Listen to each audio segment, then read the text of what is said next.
नमस्कार। बड़ी बहस छत्तीसगढ़ में आप सभी का स्वागत है। मैं हूं आपके साथ अपूर्वा। केंद्रीय गृह मंत्री अमित शाह छत्तीसगढ़ के 3 दिवसीय दौरे पर आ रहे हैं। माना जा रहा है कि गृह मंत्री अमित शाह का ये दौरा छत्तीसगढ़ समेत देश के अन्य नक्सल प्रभावित राज्यों में शांति के लिए मील का पत्थर साबित हो सकता है। तो वहीं सहकारिता के क्षेत्र में भी बड़े फैसले हो सकते हैं। लिहाजा अमित शाह के दौरे के कई मायने हैं। दरअसल केंद्र सरकार नक्सलवाद के खिलाफ निर्णायक लड़ाई की ओर आगे बढ़ चुकी है।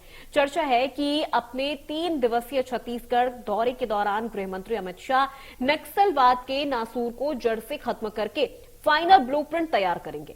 गृह मंत्री रायपुर में छत्तीसगढ़, ओडिशा, महाराष्ट्र, झारखंड, आंध्र प्रदेश और तेलंगाना जैसे नक्सल प्रभावित राज्यों के मुख्य सचिव और डीजीपी के साथ बैठक करने वाले हैं।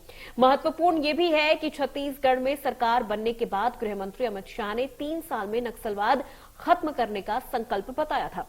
छत्तीसगढ़ के लिए ये इसलिए भी ज्यादा मायने रखता है क्योंकि ये सूबा देश का सबसे ज्यादा नक्सल प्रभावित इलाका है।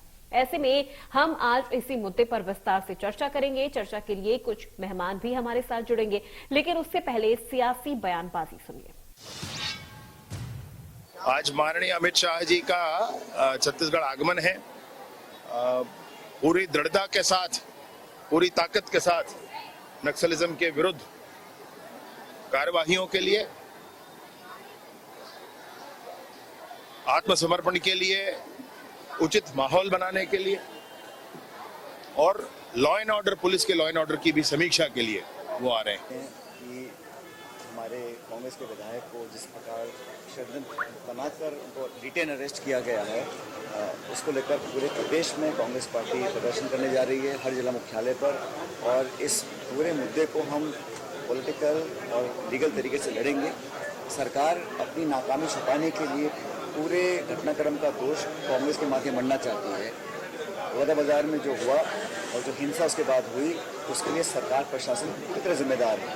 लेकिन कांग्रेस को टारगेट कर बदनाम करने की जो कोशिश की जा रही है, ये पुराना एक हथकंडा है भाजपा का कि विरोधियों का चरित्र हनन करो, झूठे केस लगाओ। तो मुझे लगता है जो काम यहाँ रायपुर में हो रहा है वो दिल्ली की अनुमति के बिना नहीं हो रहा होगा। और 2 बार के इलेक्टेड विधायक को तमाम धाराएं जो लगाई हैं उनका कोई बुनियाद नहीं है और सिर्फ उनको टारगेट कर बदनाम करने के लिए किया जा रहा है। आज हम सब गए थे, देवेंद्र से मिलकर आए हैं और वो पूरे मनोबल से, मजबूती से लड़ रहे हैं। उन्होंने हमें कहा है कि मैं सत्तानी समाज के साथ खड़ा हुआ हूँ, पूरी कांग्रेस खड़ी हुई है और हम चाहते हैं कि ये बात हम जन जन तक पहुँचाएं। इसलिए अध्यक्ष ने निर्देशित किया पूरे प्रदेश में कल धरना करेंगे, लोगों को सचेत करेंगे और हम वो विपक्ष हैं जो सकारात्मक करेंगे। हम गांधीवादी पार्टी हैं, हम अपनी बात रखने में कभी संकोच नहीं करेंगे, लेकिन बीजेपी सरकार को एक्सपोज करने का काम। तो चलिए बड़ी बहस की शुरुआत करते हैं और सबसे पहले हमारे आज के मेहमानों से आपको परिचय करवा देते हैं। किरण बघेल जो कि प्रवक्ता बीजेपी से हैं, हमारे साथ जुड़ चुकी हैं और रुपेश दुबे जो कि प्रवक्ता कांग्रेस से हैं, हमारे साथ जुड़ चुके हैं। आप दोनों का बहुत स्वागत है इंडिया न्यूज छत्तीसगढ़ की बड़ी बहस में। सबसे पहले किरण जी, मैं आपसे शुरुआत करती हूं क्योंकि बहुत खास दिन है तमाम बीजेपी के लिए भी, क्योंकि जिस तरह से अमित शाह आ रहे हैं और जो नक्सल प्रभावित जो इलाके हैं, जिस तरह से छत्तीसगढ़ में नक्सल काफी ज्यादा बढ़ चुका है, वो उस पर एक पूरी बैठक करने वाले हैं। उसके लिए वो आगे रणनीति बनाने जा रहे हैं। तो बीजेपी की क्या कुछ तैयारी है छत्तीसगढ़ बीजेपी की? सबसे पहले तो मैं आपसे ये जानना चाहूंगी।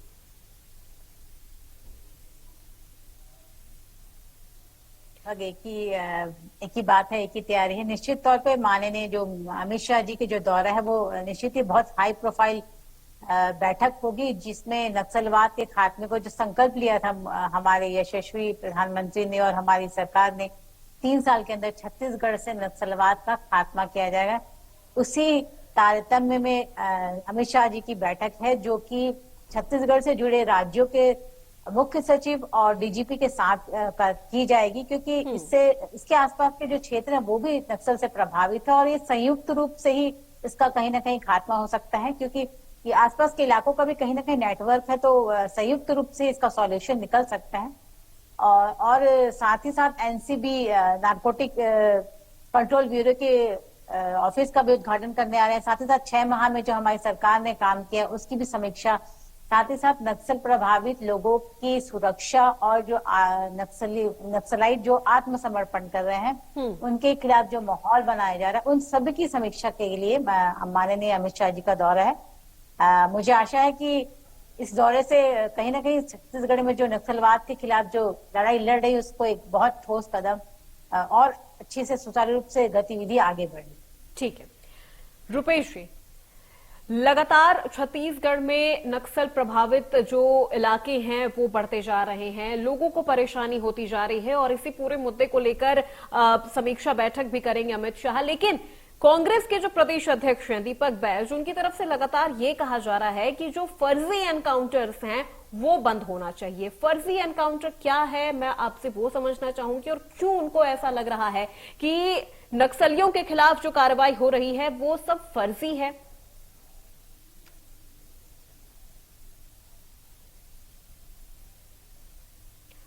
रुपेश जी, आप अपना माइक अनम्यूट करें।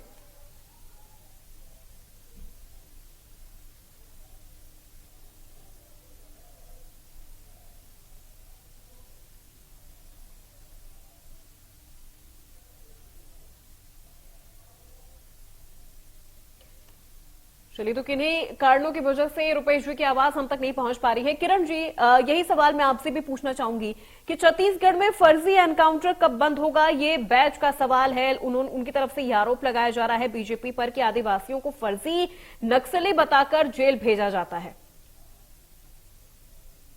जी, आपने बहुत अच्छा प्रश्न उठाया है। छत्तीसगढ़ कांग्रेस और पूरे कांग्रेस नेताओं का सवाल उठाना, हर प्रश्न पे सवाल उठाना, ये हर चीज पे प्रश्न उठाना इनकी पुरानी आदत है। ये सेना पर भी प्रश्न चिन्ह उठाने से नहीं बचे, सर्जिकल स्ट्राइक पर भी प्रश्न चिन्ह उठाए हैं। यहाँ के बस्तर की बात करें तो यहाँ के एनकाउंटर पर भी प्रश्न चिन्ह उठाए हैं। यहाँ तक कि इन्होंने तो राम जी के अस्तित्व पर भी प्रश्न चिन्ह उठा दिया। तो ये पहली बार ऐसा नहीं है कि ये सवाल उठा रहे हैं फर्जी एनकाउंटर को लेकर। आपको याद दिला दूं कि राज्यसभा सांसद हैं छत्तीसगढ़ से रंजीत रंजन, कुछ दिन पहले छत्तीसगढ़ आई थी तो उन्होंने कहा था कि नक्सलाइट होते वो भटके हुए साथी होते। राज बब्बर की बात कर ले या दिग्विजय सिंह की बात कर ले, कहीं ना कहीं उन्होंने नक्सलियों को भटका हुआ साथी या कुछ हमसे हमारे ही लोग के बीच के लोग हैं। तो कहीं ना कहीं छत्तीसगढ़ कांग्रेस में या नक्सलाइटों में कहीं ना कहीं साठगांठ शुरू से नजर आती है। अमूमन 5 साल के कार्यकाल देख लीजिए अपूर्वा जी, एक भी एनकाउंटर नहीं हो रहा था, एक भी नक्सलियों के खिलाफ कोई ऑपरेशन ये सरकार नहीं चला रही थी। जबकि मात्र 6 माह हुए हमारी सरकार को, लगातार नक्सलियों का समर्पण हो रहा है। 150 से ज्यादा नक्सलियों की हत्या हुई, शव बरामद हुई है। हमारी सरकार ने नियत में लगाड़ नाम का एक प्रोजेक्ट स्टार्ट किया है जिसमें जो सुरक्षा कैंप है उसके आसपास से जो गांव है उसको भी डेवलपमेंट के रूप से देखा जाएगा। और 33 नए सुरक्षा कैंप खोले गए हैं और ऐसे बहुत सारी नई योजनाएं हैं जो नक्सल प्रभावित इलाकों में जो कोर नक्सल इलाके हैं उस पर चलाया जा रहा है नक्सलिज्म को खात्मे करने की पॉइंट ऑफ व्यू से।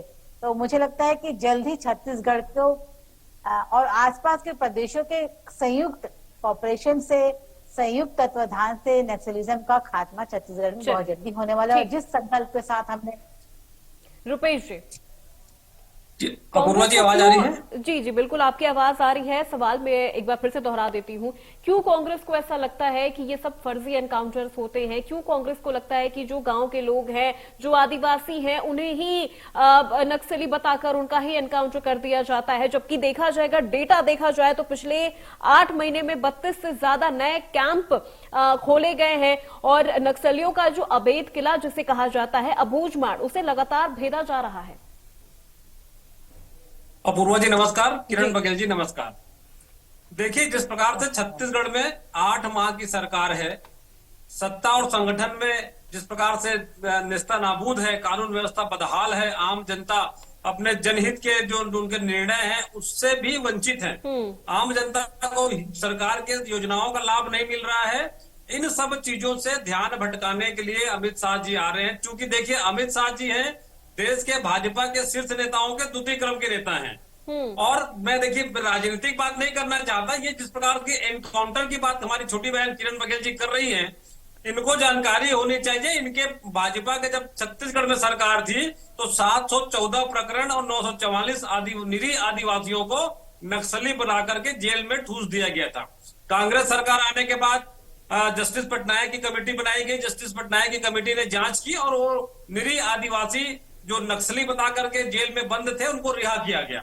अभी जिस प्रकार से इनकाउंटर की बात आ रही है, इनकाउंटर जहां हो रहा है वो गांव के लोग बोल रहे हैं कि बच्चों को, आदिवासियों को मारा जा रहा है। इस प्रकार की कांग्रेस, जिस प्रकार की भाजपा की सरकार यदि दमनकारी नीतियों के अंतर्गत कार्य करते रहेगी तो कांग्रेस निश्चित रूप से आवाज उठाएगी। प्रदेश कांग्रेस कमेटी के अध्यक्ष दीपक बैज जी ने प्रमुखता से आवाजें उठाई थी। और पूर्वा जी, भाजपा को इस बात की जानकारी होनी चाहिए कि 5 साल में छत्तीसगढ़ में कांग्रेस की सरकार थी तो इनके गृह राज्य मंत्री जी ने लोकसभा के सदन में इस बात को स्वीकारा था कि छत्तीसगढ़ में नक्सली गतिविधियों में कमी आई है। 589 गांव नक्सल से मुक्त हुए हैं। ये 5 साल में कांग्रेस सरकार की कार्य योजना रही है। और अभी देखिए, छत्तीसगढ़ ही नहीं, नक्सल समस्या पूरे देश की समस्या है। और छत्तीसगढ़ में 3 साल में नक्सल समस्या मुक्त करने की बात आदरणीय गृह मंत्री जी अमित शाह जी ने की है। तो अन्य जो राज्य हैं, 7 राज्यों के जो डीजीपी है, मुख्य सचिव की बैठकें होंगी तो उनसे क्या कार्य योजना और मांगी जाएगी, केंद्र सरकार की क्या कार्य योजना है और किस प्रकार से राज्यों को संसाधन उपलब्ध कराई जाएगी। और ये सब में सबसे महत्वपूर्ण बात है कि सरकार की दृढ़ इच्छा शक्ति। सिर्फ देश हमारे सेना के या पुलिस के जवान नक्सलियों से लोहा लेते रहे और भाजपा की सरकार वाहवाही लूटे, ये छत्तीसगढ़ में नहीं होना है। छत्तीसगढ़ में आदिवासियों को, भाजपा सरकार को विश्वास पे लेना होगा। तब जाकर के, जब तक ये जनता के साथ आत्मसात, जनता का विश्वास नहीं जीतेंगे, तब तक ये नक्सलवाद की समस्या छत्तीसगढ़ से मुक्त करने में असफल रहे हैं। क्योंकि सुपर कॉप से नाम से जो केपीएस गिल आए थे तो उस तत्कालीन मुख्यमंत्री जी ने कहा था कि तनख्वाह लो और राज करो। इस प्रकार की बातें भाजपा के कार्यकाल में हुई है। अब देखना होगा कि अमित शाह जी आने के बाद छत्तीसगढ़ को कितना फायदा हो सकता है। ठीक है, किरण जी। हाँ, देखिए अपूर्वा जी, रुपेश जी ने खुद ये स्वीकार किया है कि नक्सलिज्म एक नेशनल समस्या है, राज्य की समस्या नहीं है। तो इसको संयुक्त रूप से ही सॉल्व किया जा सकता है। अगर 2 चीजें हैं, या तो नक्सलिज्म को खत्म कर दिया जाए या तो बस्तर का इतना विकास कर दिया जाए कि नक्सलाइट अपने आप बस्तर को छोड़ने को मजबूर हो जाए। यही उनका एक मोटिव रहता है कि बस्तर का विकास ना हो सके।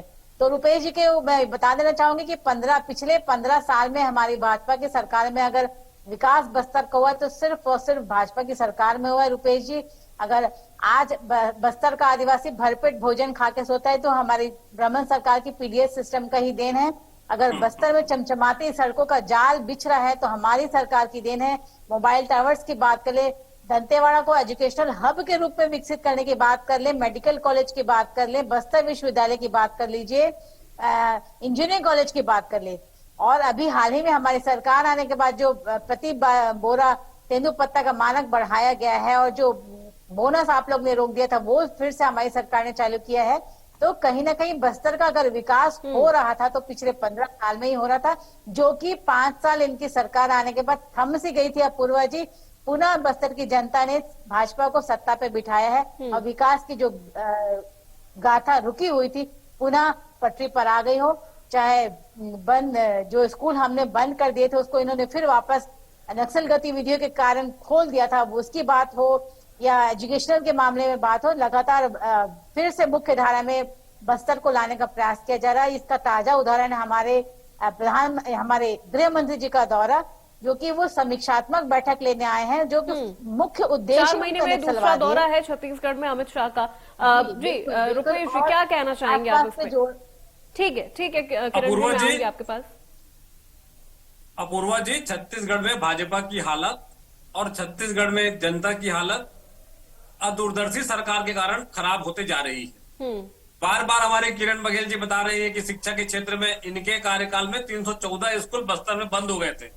ये नगर स्टील प्लांट को बेच करके विकास के उदाहरण पूर्ण करना चाहते हैं क्या? हसदेव जिस प्रकार से वनवासी, देखिए सुनिए, बस्तर वनांचल क्षेत्र है। वनवासियों के लिए वन जो होते हैं, वन की औषधियां होती है, उनके लिए अमृत तुल्य होते हैं, जीविकोपार्जन का साधन होते हैं।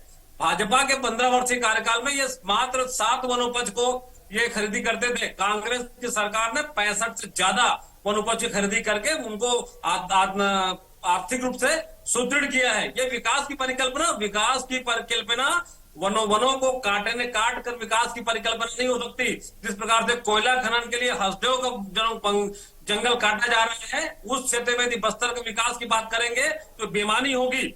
इनको सीधे सीधे बतानी चाहिए कि नक्सल गतिविधियों को हम किस प्रकार से रोकेंगे और छत्तीसगढ़ सरकार को 8 माह में नक्सली उन्मूलन के लिए कितनी राशि दी गई है। अपूर्वा जी, बार बार कहने की बात नहीं है, ये छत्तीसगढ़ की भाजपा सरकार अपने कैबिनेट का पहला निर्णय को अमल करने पे असफल हुए हैं। महतारी वंदन की योजना पे ये महतारियों को पूरी तरह से राशि देने से वंचित कर दिए हैं। और तो और नए कानून बनने के बाद साक्षियों की सुरक्षा कानून बनाने में भी असफल है। तो छत्तीसगढ़ में भाजपा की बद से बदतर स्थिति है। जिला पंचायत नगरीय निकाय के चुनाव आ रहे हैं, तो उनसे ध्यान भटकाने के लिए अमित शाह जी आ करके एक सब जवाब दिखाएंगे। हम धरातल में उस दिन फलीभूत होंगे जब दृढ़ इच्छा शक्ति के साथ बगैर राजनीतिक पूर्वाग्रह से छत्तीसगढ़ में भाजपा की सरकार, केंद्र की भाजपा सरकार छत्तीसगढ़ की जनता के हितों के लिए, छत्तीसगढ़ के बस्तर के निवासियों के लिए, छत्तीसगढ़ के वनवासियों के लिए जब चिंतन मंथन करके एक बेहतर कार्य योजना बनाएगी और समग्र 7 राज्यों के साथ मिल बैठ करके नक्सली उन्मूलन की जो ठोस नीति बनाएंगे, तब जाकर के छत्तीसगढ़ से नक्सलवाद समाप्त होगा। अन्यथा ये भाजपा के लोग लकीर पीट करके अपना पीठ थपथपाते रहेंगे। ठीक है, किरण जी। रुपेश जी, नक्सलिज्म को छत्तीसगढ़ से कैसे खत्म करना है, कम से कम कांग्रेसियां तो ना बताए।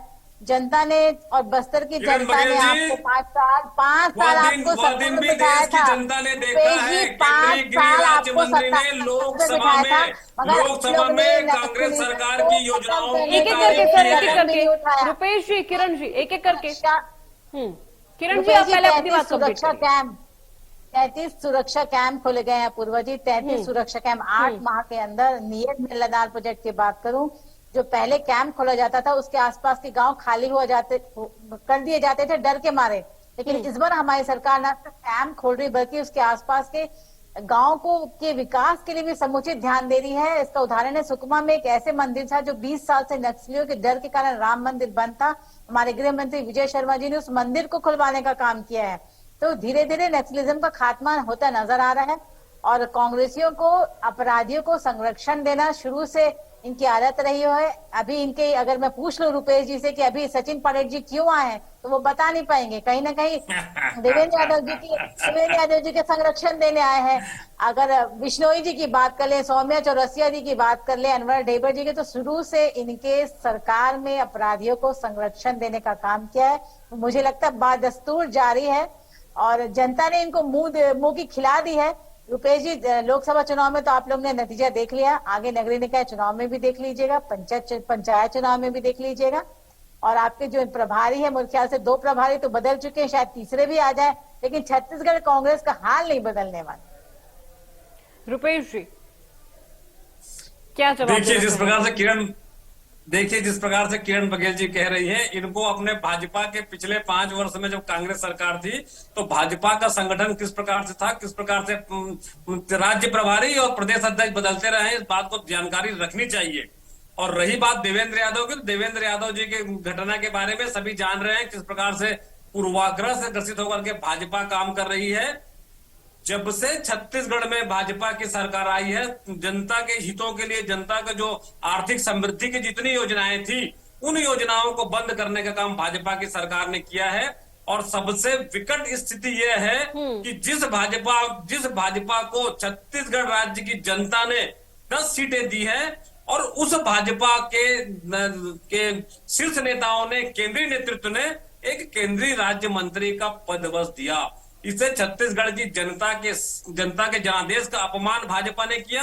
जहां 5 सांसद जीतते हैं, वहां 3 केंद्रीय मंत्री बनते हैं और 10 सांसद बनने के बाद जिस प्रकार से भाजपा का शीर्ष नेतृत्व छत्तीसगढ़ की भाजपा को 2ym दर्जे पर रखती है, ये प्रमाणित हुआ है, ये बताने की आवश्यकता नहीं है। जिस प्रकार से अभी कांग्रेस आंदोलन कर रही है, कानून व्यवस्था के लिए आंदोलन करी और विधानसभा का घेराव किया और अभी गौ सत्याग्रह किया, जिससे छत्तीसगढ़ की भाजपा सरकार के साथ साथ केंद्रीय नेतृत्व भी हिल गया है। जिसके चलते मैं फिर से कहूंगा, भाजपा के शीर्ष नेताओं में दूसरे नंबर पे आने वाले अमित शाह जी को भेजा गया है ताकि जाके देखो छत्तीसगढ़ में हालात बद से बदतर हो गए हैं। कांग्रेस आक्रामक मुद्रा में है, जनता के हितों के लिए सड़क की लड़ाई लड़ रही है और भाजपा सरकार शाह जी के नेतृत्व में यहाँ कोई काम नहीं कर पा रही है और इसी कारण अमित शाह जी को 4 माह में दूसरे बार आना पड़ा है। वो दिन दूर नहीं है जब छत्तीसगढ़ में भाजपा की सरकार लचर सरकार के रूप में प्रमाणित हो जाएगी। किरण जी क्या जवाब देना चाहेंगी, क्योंकि लगातार देखिए सवाल तो उठ रहा है, लचर व्यवस्थाओं पर सवाल उठ रहा है। बिल्कुल अपूर्वा जी, मुद्दा विहीन, नेता विहीन, नीति विहीन कांग्रेस अब बिना मुद्दे के ही लगातार प्रदर्शन कर रही है। वो गौ संरक्षण की बात करती, जहां गौठान घोटाले 6000 करोड़ से बड़े गौठान के बारे में भाजपा को जानना, भाजपा को पहले गौठान की परिभाषा पढ़नी पड़ेगी। सत्ता के लिए सत्ता रुपेश जी, आप लोग तो महादेव है, आपको बात बैन नहीं किए। कोल घोटाला, शराब घोटाला, जहां शराब बंदी का वादा करके आई थी कांग्रेस, वहां शराब के घोटाले करती है। तो जनता आपको आजमा चुकी है रुपेश जी, आपको जनता अपना कितने शराब कंपनी रुपेश शराब बनाने वाले जी, कंपनी जनता ने आपका स्वाद चख लिया है, आपको सत्ता से बाहर कर दिया है। आप कितना भी दिखावा कर लीजिए, ठीक है रुपेश जी, किरण जी, देखिए हमारे पास वक्त की कमी है। एक फाइनल कमेंट मैं यहाँ आप दोनों से लेना चाहूंगी। किरण जी, एक फाइनल कमेंट आपसे यहाँ पर, क्योंकि देखिए अब गृह मंत्री आ रहे हैं और ऐसा लग रहा है कि कोई बड़ी रणनीति बनाई जाएगी नक्सलवाद से लड़ने के लिए, नक्सलवाद को छत्तीसगढ़ से खत्म करने के लिए। क्या लग रहा है, सवाल जो बार बार कांग्रेस उठा रही है लचर व्यवस्थाओं को लेकर, क्या वो दूर हो पाएंगी?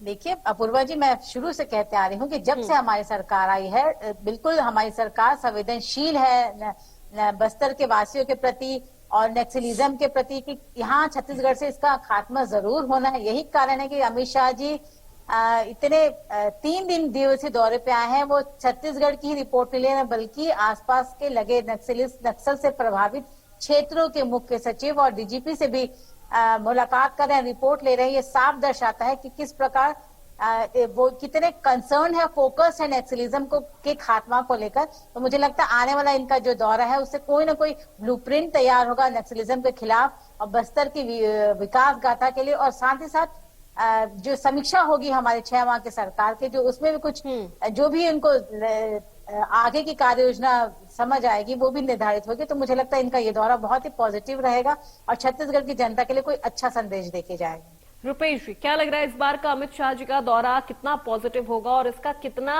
बड़ा इम्पैक्ट नक्सलवाद पर खत्म होगा, या फिर से कांग्रेस को यही लगेगा कि फर्जी एनकाउंटर किया जा रहा है, आदिवासियों को जेल में डाला जा रहा है?